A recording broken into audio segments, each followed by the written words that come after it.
In this video, I'll show you how to program Universal Remote for Blu Ray player. Step 1. Prepare for setup.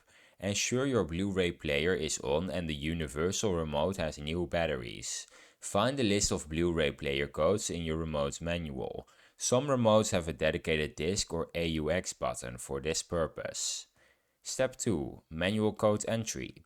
Press and hold the Setup or a designated Device button on the remote. Enter the correct 4 or 5-digit code from the manual. Release the button and wait for the light to turn off. Step 3. Test and save. Point the remote at the Blu Ray player and test the power or play buttons. If it responds, press enter to save the settings. If it doesn't work, repeat the process with the next code on the list. And that's how you program your universal remote for your Blu Ray player. If you found this video helpful, subscribe.